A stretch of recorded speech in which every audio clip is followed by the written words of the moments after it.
Hi, everyone, and welcome to this week's episode of Money with Alpha. Today, I have a lovely guest with me. Hello, Jayde Celieste. Hello. Jade is we were talking a little bit before we hit record, and there's so many aspects. So Jade looks after sort of the whole woman is probably the simplest way to really put it, but does it in such a beautiful way with a variety of modalities, including one that you're creating yourself at the moment. So I'd like to we'll delve into all this and we'll cover lots of different things, and especially how money shows up because I'm very interested to hear about that part too. But before we delve into it, Yeah. please tell our listeners a little bit about yourself and yeah, who you are, why do you do what you do? Okay. Hi. I'm Jade Celeste. And so I have been a business owner for about 12 years, and I have five children. My eldest is 22 and my youngest is 10. You I know, don't look I'm old enough crazy, to have a 22 in year a good way. old. Thank you. Thank you. I really appreciate it. What's happened is over the years, I've been this woman, this mother, and I loved it. And then I've always felt like there was more for me to do. Now, being a mum was very fulfilling, but just me personally, I had this little niggling feeling like I wanted to do more and expand more. And I'm a big avid learner. Um, yeah, I just took on more. And so I've delved into multiple different businesses. I've had eight different businesses, some of them successful and some of them not, from a financial or a structural um, kind of placement. However, what I have found is that it gave me a lot of skills over that period of creation and learning how to do all these different processes and working with staff and time and performance. That really taught me that there's so much more to just logically thinking about things. And somewhere along the journey, I wanted to understand how people like understanding people's like buy strategies and things when they came in to purchase from my skin clinic, which was one of the businesses I held. And Mhm. so when I came into this space, I ended up diving into things like neuro-linguistic programming because it helped Mhm. me understand the most effective form of communication between us and others. Yeah. So I really wanted to understand that so that when I was giving people or recommending things to them, I understood them and I knew what they truly needed. And so Yeah. that if they purchased from me, they were purchasing from me for the right reasons. Um, and so I kind of learned those sorts of things in relation to money and life and my business, and dived into all sorts of things like hypnosis and how the unconscious and conscious mind work, Yeah. emotional anatomy and how emotions show up in our physical form. And somewhere along the line, I have come to coach women in Australia, New Zealand, the US on their skin, their soma, and their subconscious. So that's kind of me in a nutshell, So I love to unpack a as little. nutshell as it could be. I know. Well, and this is the thing when we've had so much life experience, it's really hard to sort of soundbite it. When people like just tell us what you do. I was like, well, I can't just say it in a word. 'Cause it doesn't fit. And then try and put it on a business card, which is probably why not many of us have business cards anymore. So skin, soma, and the subconscious. So I'd like to actually like break each of those down a little bit because I was really interested in the skin. You have beautiful radiant skin. And when you sort of the Thanks. emotional anatomy and side of things as well, is it can maybe explain a little bit more about if those two are interrelated or if they're separate, then just deal with them individually. But how you help like from a Yeah. skin perspective, because it's our biggest organ. And there's so much out there at the Yeah. moment between toxins and pollution and all that. So how as women in particular can we like take better care of our skin and why is it important?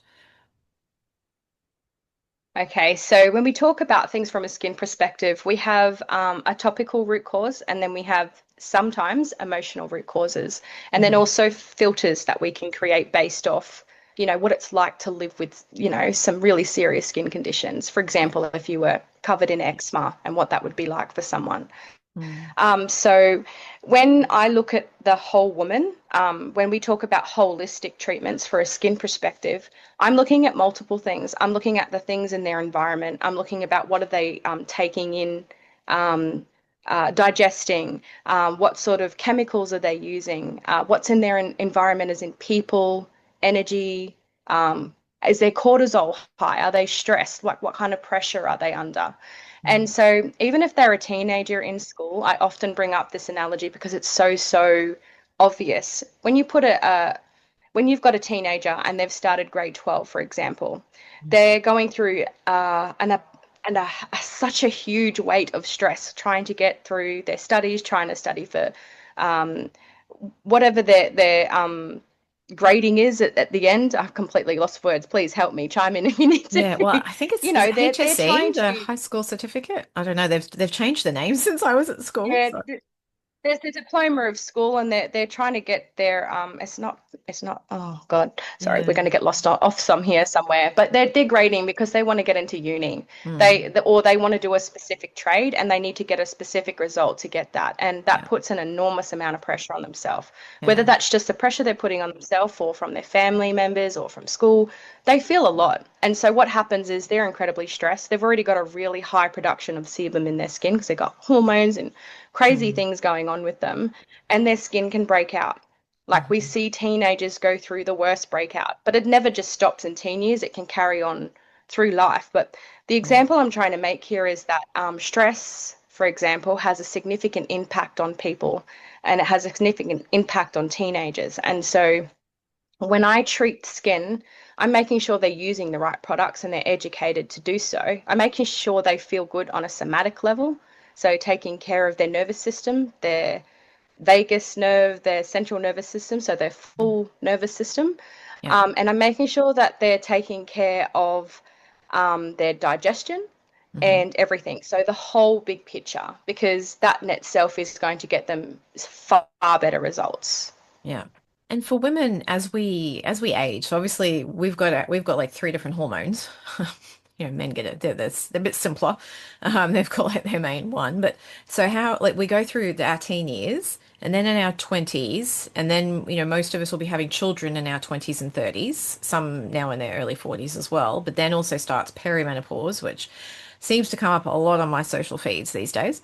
And then menopause. So there's all of these. So how are there different things that we would need to do to care for our skin, I suppose, as we age? And then obviously all the other extraneous things like toxins and all of that would still be there. But Yeah. how does our aging process for women in particular change with our skin, and how does our skin and regimes need to change? Okay, so obviously, when we get to a specific age, say around 20 years old, our skin and our cellular function starts to slow down. Not Mhm. incredibly fast, but it can. And so the thing that we're looking at is providing the right nutrients for the skin topically. So collagen, elastin. We're looking at keeping it super hydrated, providing the right things to stop it from being obviously kind of exposed to environmental aggressors, Yeah, all the things that can kind of really impact it, making sure that we're not wearing our makeup to bed because it's super damaging and obviously drying the skin out, drinking enough water. So all of these things become increasingly more important, and they're not necessarily things that we really care about when we're younger. And then we're obviously thinking about cellular function. yeah, So, in obviously from my perspective, I'm making sure they've got the right skincare, they're doing the right treatments, and they're taking care of themselves from a nutritional, mental space. But mm, then I also am thinking about making sure that when they're coming in for treatments with me, that I'm balancing their nervous system. So getting it into a very balanced state, so that their cellular function actually increases. It helps mm, stimulate healthy hydration, cellular function, yeah, production of collagen. So there's numerous things that you can do. It just depends on the person, how they, I guess, they look at their whole body. Some yeah, people think, I'll come and get a skin treatment. I just want it to look good. Other people will come and get a skin treatment and they're like, um, I just, I've got these wrinkles here. I need to know the best products to use. And they just want to learn what products to use. And yeah, then other people really want to be educated. They really want to understand what's going on and how they can really holistically take care of themselves. And yeah. so that's kind of where I go with skin and the body. I make sure that I'm treating it from the whole perspective. Yes, yeah. And it's interesting, the concept of somatics. I've only really started to hear that word. I'd never heard it before, probably maybe a year ago. And to be honest, I still don't completely understand it.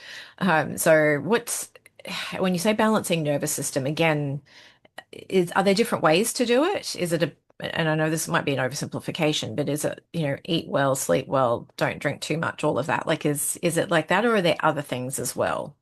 Yeah. So many other things. Like you've probably seen, I have that post on facials aren't just fluffy. Let's stop calling them fluffy. The biggest reason for that being is when someone walks into our treatment room, we're thinking about their sensory acuity, how they're feeling. So, how's their touch, sound, sensation as they come in? How are they feeling in our environment? And it's up to us to kind of create that soothing, relaxing space where they know that they're going to be taken care of.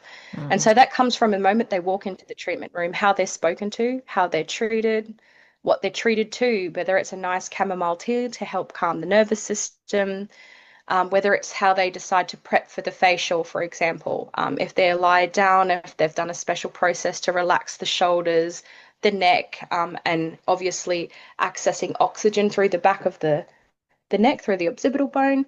mm, There's so many different ways that we actually do things just naturally while doing a traditional facial.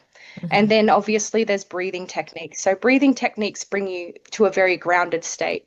They make you really mobilize your energy and they help you relax and they help you access a place where you feel comfortable just to allow someone to do a treatment. Have you ever noticed that where you've gone to someone and you have to feel quite comfortable and you have to have that rapport with them to be able to feel like you can relax? Relaxation is the key for that process to be very effective instead of just topically effective.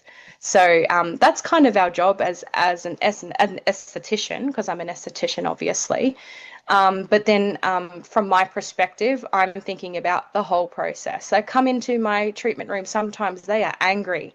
I'm recognizing that they're angry, and I'm not necessarily going to, push and shove for a conversation about why they're angry. I'm just going to be like, let's help you get into a relaxed state. What can I do to make you more comfortable? So I'm putting the mm, ball back into their court with the words that I'm using. I can use a lot of guided meditation just with my voice, and I pay attention to the client specifically instead of just mm, popping something on for them. I'm listening to them and what they've experienced and kind of drop in. And then there are other times where they just share everything. They've just got to get it all out because they're an external processor. And I'm knowing that I have to stay grounded mm, and I have to pay attention to the fact that they are processing something. It's not mine. I don't need to carry that, but I mhm. can give them the space to share what they need to and make them feel good. And that in itself is tremendously good. Yeah. Yeah. Yeah, no, it's interesting because we've all got different experiences, but they'll all and our emotions and everything will all come at us at different times depending on what's going on and our level of ability to handle it.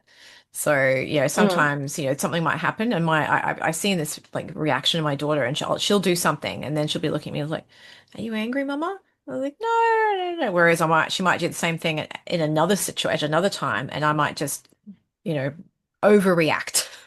So her kind of Yeah. trepidation and having done that thing is because from one time I overreacted, but now I'm in a calm place, so I'm okay.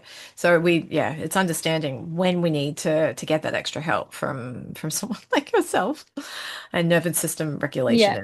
is huge. I'm assuming you would see Yeah. most of your It patients so in so heightened is. state.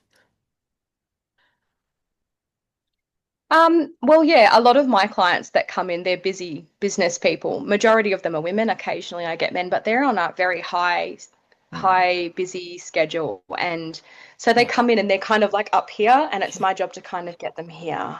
And yeah. that is something I take great pride in, that Mm, I'm actually capable of doing that with them. mm, Um, but it's so much more than that. It's just also understanding, like, if you could put this into practice as an everyday person, knowing that if you walk into a room and everyone's annoyed and you come up to them and you approach them with, like, say walk up to a counter. This is a good example. You walk up to a counter and the person behind the counter's dealt with some really nasty people, nasty customers, and they've mm, just got this vibe about them, and they're quite short and everything, and you're just like, hi, how's your day? You sound like it's been quite busy for you. And you're just paying attention to the fact that even your energy has a way of uplifting someone just by recognizing and showing Mm. them a bit of understanding. Yes. It's such a powerful tool when you realize that you have that just so naturally. And Yeah. I obviously take that into my space on a completely different level. But that's basically the concept of it, is that you're creating that space, your energy is Mm. driving that space, and your Yeah. words and your behavior is going to create exactly what they need. Yeah. Yeah. There's a bit of a state break. Like I've sometimes experienced that too with shop assistants. And then it'll just be, oh wow, I love your earrings. And they just get like so taken aback that it kind of breaks them, almost snaps them out of their bad mood. I'm like, and they're like, earrings? What? And they're like, what am I wearing? And then all of a sudden they've forgotten Yeah. about what the thing was that they were upset about and they're focused on their earrings instead. And I do get distracted by shiny things very Yeah. easily as well. So, but yes, It's and so true. Yeah. yeah, but I think it's an important thing to recognize that we can do that for others, but then sometimes we need it for ourselves as well. We can't always sort of hold that space for too long. How do you protect your energy Oh, in that 100%. In the workspace or in general? in general, really? Because there's a lot of I'm as going to be women super we yeah honest with you. yeah Yeah, we don't always do it. We're not always consciously thinking, oh, yep, okay, I need to look after myself. I'm in this mm, room full of people. We're yeah literally being busy, trying to get to where we need to go. mm, And we'll go into that space, and sometimes we feel super dysregulated or a little bit uneasy later because we've dealt with a big crowd of people. For some people, that's fantastic, and some others, they're not.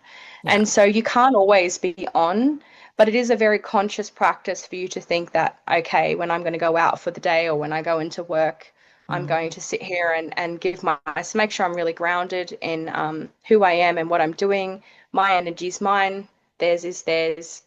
I yeah don't need to take on anybody else's stuff for the day. I'm in yeah control of my own journey and my own emotions. So you can have practices that you do that, or even grounding techniques. You can mhm, even bring yourself back to a place when you've had something disruptive go on around you that's kind of really upset you. You can yeah do that. My feet are firm on the ground. My hmm hands are soft and warm. hmm I'm breathing in and out. You can do different things to just bring yourself back to reality. Yeah. yeah I And like that removing one yourself. You can remove yourself as well. yeah Sometimes it's just recognizing when something's just not healthy for you and making that decision to consciously shift and create a better space for yourself. yeah Yeah. Yeah, no, I like that bringing that consciousness. That's one of the things I'm not overly fantastic at meditating, but the ones that I'm good at is when they actually give you something to focus on. So it's Yeah. like, yeah, focus on your toes and yeah, and it's like breath, so you can't keep your breath going, and then they work through all the elements of the body. And I was like, that's all right, I can do that. I'm not thinking about anything else. I'm just thinking about that, but I'm thinking about one thing, not 10. Yeah. Yeah. And Um, there's correcting posture as well. So when you correct oh, your posture, that in as itself brings in, you back to a state yeah, of power. It's your power yes, pose. So one of my old coaches used to bring it up all the time, and then yeah, I started practicing it because I'm like, maybe there's something to this. And yeah, there definitely is something about holding your physiology correct, correcting your shoulders, correcting mm, your chest, yeah. holding yourself upright, and just remembering who you are, I guess, taking good deep breath. That in Yeah, itself, fixing your physiology also makes a big difference in how good you feel. yeah, And it's something that a very simple thing you can do is just correct your posture. yeah. You sound like my mother, but it's in a good way. Yes, mine too. Yeah. But it's also good too because literally as soon as you said that and I readjusted my posture because I was slouching, I was like, oh wow, I can breathe better now. I can take a Yes. deep breath and it's filling my diaphragm, not just my shoulder area. Hmm. Yeah, there's a couple things you can do when you don't quite know whether you're feeling, sometimes people are so used to being in this state of fight and Yeah, flight all the time yeah, that they don't actually realize that they're in it. Like they've just done it so well that they don't know much different. And a good way to recognize those things is mm, how well you're breathing. So breathing hmm, in and out. If it's shallow, that's a good indicator that you're holding yourself back from fully, yeah, relaxing your nervous system. And yeah, then obviously holding the steering wheel is a good one. You'll notice that when you're in high traffic, if you just mm, pay attention to your grip on the steering wheel, mm, that is a very good indicator on how stressed you might be feeling in your environment. And you can just relax and yeah. choose to breathe properly, and you'll handle the scenario so much better. So, yeah. Mm. I have to notice that now whenever I'm driving. How hard how like tightly am I holding the steering wheel? I was like, Jade said if I'm clutching it, I'm stressed. But Yeah, for me, that's a good thing. They even use uh, it in yoga. Just relax your face. It's just part of the process of dropping into you know, a yoga practice. Is that yeah, please relax your face. So these are simple things, but they're yeah. such powerful, powerful tools for us to use. Yeah, and it's the reminder. That's the important thing. Like even when I would do yoga and I would go to classes and they're like, remember to breathe. And I was like, oh yeah, haven't breathed. So it's just things that we Yes. think just come naturally. We're like, oh wow, I need to be reminded because I was like, I need to be breathing. I need to put like it's just oh okay. Now what am I? How many things do I have to remember all at once? But it's good when we have the reminders, and then after a while, it becomes a lot more second nature the more we do it. Yeah. So it's like habits. Yeah. There was something that you mentioned. I've heard you mention it before, and you mentioned it earlier. It was emotional acuity, Anatomy, anatomy. That's the word. Yes. emotional, oh no, sensory acuity. Sensory, yeah, but it was emotional anatomy. That's what because I was like, because I was, what is that? Because it led to you did a face reading for me, which I was fascinated by. Like Yeah. it was so dead on. I was like, oh my God, this is amazing. And yeah, so I wanted to ask you a bit more about it. So what is emotional anatomy? Emotional anatomy is basically how our emotions show in our physical form, like how Hmm. they're showing in our physical form. And if you think about, like, for example, a Hmm. cell at its very core is energy, and energy is emotions are energy in motion. Hmm. So the way and the lens in which emotional anatomy views things is that our emotions are we're made up of them. Our physical form is the structure of our emotions and our energetics. So Yeah. that's pretty much what emotional anatomy is. And the skill is that you can learn how to read which emotions sit where in the body, what Hmm. sensations you might feel, the texture of the skin, the shape, and the structure of the body, Yeah. and read how that all kind of is, and interpret that for someone else to kind of really come home to themselves. Mm. It's a very beautiful process. So there's reading someone's face, for example, like we did with you. Hmm. When you read someone's masculine and feminine energy, what you're reading is the masculine, what they put out to the world, and then their Hmm. internal world, their masculine and feminine. And Yeah. then I guess how they structure and think physical, emotionally, and intelligently, like mentally, Hmm. as a whole. And so Yeah. reading a face in itself is a phenomenally cool thing. It's a very cool tool that you can use, one in understanding the people with you, but also taking a good introspective look at self, Yeah. um, and in a good way. Like I think when you think about having your body read or your face, for example, Mm. sorry, you just got me on a passionate topic, so please shush me No, if no, you keep need going. to. It's all good. It's fascinating. But like when we talk about the body. For some women, they come to me, they want the body reading and things, and it is so nerve-wracking for them because they feel super, super vulnerable. And Mm. they're under this intention that, oh no, I'm gonna have to strip down to my underwear, or I'm gonna have to strip down to this, but I can read the body just fine with a pair of togs on or a pair of bummers and a singlet. It's perfectly fine. It's just for me to see the basic structure of the body, Mm. and the purpose of it isn't to find the flaws, it's to understand the strengths and challenges of this beautiful specimen in front of me, what Mm. they have experienced in life, what shaped them, where did their strengths come from, Mm. and all of these things. What's their history telling me? You know, Mm. when they have a very tight around their lips and they're holding them like this, they're holding so much back. Yeah.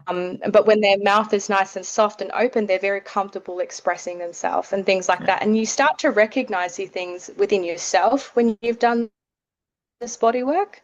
Yeah. But you also start to recognize it in other people around you. And it helps you, I guess, be more conscious of how Mm. people are really feeling in your presence, or how people are really feeling in general. And Mm. you get to decide what to do with that, really. But it's just a beautiful tool to have, Mm. and a beautiful way to come home and understand yourself without the complexity and the criticism that we can normally hold, especially as women, Yeah. especially when we understand exactly why we've got these tiny little things going on with our body. Like, for example, our shoulders hunching forward, Mm. feeling guarded, for example, when our shoulders are hunched forward, or Mm. constantly having a tightness in the throat, or losing your voice and different things is a very common way to kind of interpret that someone's not expressing themselves Hmm. how they would really like to. Or for me, even Yes. recently, when I started going through different things hormonally, and I'm like, oh, there's something going on with my thyroid. And for me, yes, there's a physical aspect to this. I do need to take care of it. I did need to get it looked at. But then I also needed to understand that I've spent a lot of time gatekeeping my work. And this is the probably Mm. in the last 12 months, I've been like, well, no, I can't just do this with people that just come to me. I would really love to share this with more people. So I Yeah. had to kind of overcome that little bit of conflict or resilience or resistance that I actually had there. And so Yeah. there's all sorts of different ways that emotions show up in the body. And Mm. it's just even down to the very stance, how we did the feet Yes. activity when we had our meeting that day. Like having a specific foot in front of the other can indicate that you're more masculinely driven, Hmm. or you're feeling a little bit hesitant if your foot's turned out the other way. Like there's so many different beautiful ways to interpret what's going on in the inner world just by taking Mm. a look at the physiology of the body. And so, Yeah. yeah, I could get lost in my train of thought. But coming back to what you do too, Alpha, even money, like everybody has a capacity in their unconscious and their physical body, which tells them, this is how much money I can hold, and this is why, and this is the Mm. beliefs that I have around that. And sometimes it takes a lot of unconscious work that could be stem all the way back to when we were tiny little kids growing up and watching how our parents do things, up into what we felt safe to hold. Like what do Mm. I feel worthy of holding? Do I think I can hold this $100,000 in my bank? Have you ever watched someone blow money that really wanted to earn it and keep it for a goal? That's a Mm. perfect example of someone that has a ceiling around what they can actually hold on to. And Yeah. each of us have our own. Yeah. Yes. And it's really interesting you say that because I've had so many clients over the years where they'll have sabotaged something. And they're like, oh, but there's always something and it's always a legitimate emergency. A son fell and broke his arm, so there was medical costs, or something breaks. And I was like, yes, but why Mm, do these things keep and it's literally things were breaking, like even her son's arm. I was like, why are things breaking so that you have to like drain your emergency fund? And yeah, so there's all this sort of work, but you're right, holding it in our bodies, and there's quite often, and as women, I find in particular, it's not even just our stories or even our parents' or grandparents' stories. There's generational, there's like gender stories as well. I mean, I have, yeah, those little people, was it Little People, Big Dreams books? There's that yeah. series, and we've got one for Emmeline Pankhurst. And my daughter, the two that she loves the most are Marie Curie, the scientist, and Mhm. Emmeline Pankhurst. And we read that one. It's the suffragette movement, and I read it. I was just like, oh my gosh! I remember the first time I read it, I was like, that's where a lot of our stuff comes from. It's buried in our DNA because of all of the things that the women that they had to fight for so that we could have what we have now. And there's guilt attached to that. And then, anyway, I could get on my, whole bandwagon on that too, but that's all buried in our energy. And that stuff can't stay in there forever, especially when we look at our No, like younger generations now. It's not, I don't think they would stand for that. And it's probably creating a bit of conflict between some of the generations as well, but then helps us understand ourselves better. If we go back into the yeah, generations, and for me, it was absolutely. probably my great grandmother who would have come from that era. And yeah, so it's incredible. So for you to be able to see this more and clear it more, how do you see money show up for people? Like, is it in how they pay or don't want to pay you, or is it that you're actually like, does it come up when you're doing work for them, and then all of a sudden it's like, oh my gosh, I have this, this fear of debt, or I have, what have you seen in all of your experience? It's numerous things. So obviously you've got your verbal cues, which you Yeah. probably pay quite a lot of attention to yourself. So I'm paying attention to their verbiage. I try not to think too much about when they're choosing to invest because I know that if they really truly want to do the work, they're going Mm. to find their way to do that, or Yeah. it'll just be a simple process for them, or Yeah. something we can work on. But my big thing that I'm paying attention to is their money stories. I like to dive into their history and Mhm. learn about when they first learnt about money, what it means to them, understanding what it feels like in their body to hold certain amounts. So obviously you can use Mm. your body as a pendulum. Have you ever seen anyone do that in hypnotic work? Not Yeah, like that. I'm reading a book at the moment called The Emotion Code, I think it's called. yeah. And he uses the swaying forward and backwards. It was the first time I'd ever seen that before. But yeah, so it's only just recent. Yeah, so there's so many ways that you can do it. You can use a pendulum, literal pendulum, where you Yeah. can measure the micro movements of the hands and how the unconscious is communicating through the body. Yeah. You can do it with the physical body. So ask the body questions and say that if it's a yes, can you move forward? If it's a no, can you move back? And if you're Yeah. doing the process correctly and Mm. you've really you honestly intentionally want to do the work, you'll notice that your body communicates with you exactly how you feel about certain things. Mm. Yeah. What does it feel like for you to hold $1 million? Mm. What does that feel like in your body? For me, feels pretty calm actually, which is surprising. Yeah, yeah, I can see that.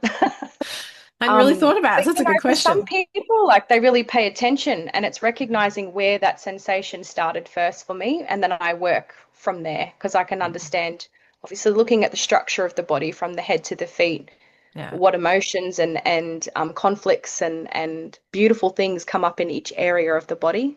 So I'll go in and Mm. work with that. Yeah. I go in and use timeline therapy techniques if I need to around beliefs and things that they Yeah. need to work on that they might have developed, watching dad only give mum $20 for, $100 grocery shop. There's another Yeah. one for young women or young wives and partners and things that they would have experienced however many years ago. Yeah. Um, I know even myself, so talking about money stories and women and coming back to what you shared before, because that deeply resonates with me as a woman.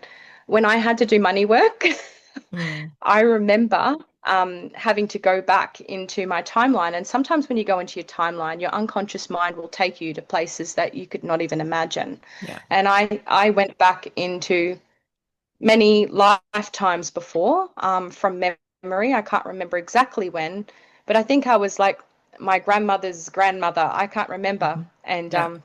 I was being told what I had to do. And in my mind, in my unconscious mind, I was being married off to a man of lesser money, which meant that I had to work a lot harder to create a life that I wanted to create. Yeah. And then I had to do a lot of belief work with that with another practitioner. And, I Mm. could do the work myself with these skills, but I actually love working with other people. I find it Yeah. a lot more wholesome and a lot more, being held in that movement is so Yeah. much better. Yes. But we all have these things. We all have a glass ceiling when it comes to money. We all have a safety in which we feel we can hold money, and we all have beliefs around them. And they're things that can come up over our life and things that we can deal with when we're quite young. Yeah. Yes. But it's important to know that you can work through them. And I think that's Oh, that's 100%. That's the Yeah. difference where, and it's talked about a lot more than it has been. Like I think back to when I was a child, this wasn't even really a thing. Like nobody talked about it. And even if there were, if there were problems, there were no, like, didn't think there were solutions for them. I Yeah. mean, my father passed away recently, and I've been going through all his old photo albums, and I'm looking. He had a lot of photos of me as a growing up, and I'm looking, going, oh my gosh, I wish I could go back to that like 11-year-old or 14-year-old girl and give her a hug, and just tell her you'll figure it out, and there are solutions. You have to go through it because that's just part of the journey, but you'll be okay, Yeah. rather than, Yeah. the feeling so lost because you're like, oh, there's no way I don't even know what the problem is, let alone if there's a solution for it. So, but it's just Yeah. trusting the process. Yeah, and there's also like, 99.9% of the time when someone comes to me and they're like, this is the problem, it's pretty much not the problem. Something else. Yeah. It's something completely different, but it's completely groundbreaking and Mm. free to be able to work through these things. And you just don't even realize how it's weighing you down, let alone how emotions can impact things and dictate how we perform in the workplace or for Yeah. ourselves as entrepreneurs. Yeah. So many different things. It's such a tangled, integrated web of interesting things, but a Yeah. 100% you can work on them. 100% there is light at the tunnel. You can change your destiny. You can make as much money as you like if you're willing to work on those things. Yeah. Yeah. Oh, that's awesome. And so if people did want to work on those things, how could they get in Yeah. touch with you to do that? So they can find me through my website, so www.jadeceleste.com, Yeah. Instagram, Facebook. Yeah, Yeah, we'll put all those links in just the show notes so people can actually find you and follow you and reach out and ask because, like I said, even just from that face um, reading that you did, even though it wasn't anything new, it was just really well articulated and there was so much warmth and love and kindness in that. Even though it was a PDF, I could still feel that. So even that in itself was lovely. But I think yeah. it's What's interesting too, yeah, it's like we've only just got to know each other, yeah, and we're like only on that newer level. So, and like from what I gather, you actually really saw the value in having your face read and what I could see mm, just from reading your face. And yeah, so that in itself was great. And I thought the perfect time for us to do something like that. Because I'm like, well, we don't know each other that well yet. So this might yeah. actually be a great time for you to kind of see what it's like. So yeah, Yeah. No, no, it was lovely. And it was also very generous of you to offer to provide that too. So it was you're very, so very nice. welcome. Yeah. We will start to have to wrap it up, but it's been an absolute pleasure speaking with you. And I love what you do. And also just to clarify, people, you can do this remotely too. So you don't need to physically be Yeah, in people's presence either. So yeah, yeah. absolutely. I can just jump on Zoom and do Zoom sessions with people. Yeah. Yeah, it's perfectly fine. Yeah, no, it's wonderful. And I think more and more it's important to take care of the holistic person because we are multifaceted. And I think if we're looking for one thing, we'll miss, like you said, if somebody comes in and they're like, this is the problem, I've Googled it or I've put it into Chat GPT, then we're probably going to miss the real underlying issue that's going on and the message and the learning that comes with it as well. So I think having that broader viewpoint and range of skills and tools that you have would be the better way to go because then you're more likely to actually find the thing that they really need, not what they think they need. So Thank you. lovely. Well, thank you very much again, and yeah, thank everybody for listening, and have a lovely week.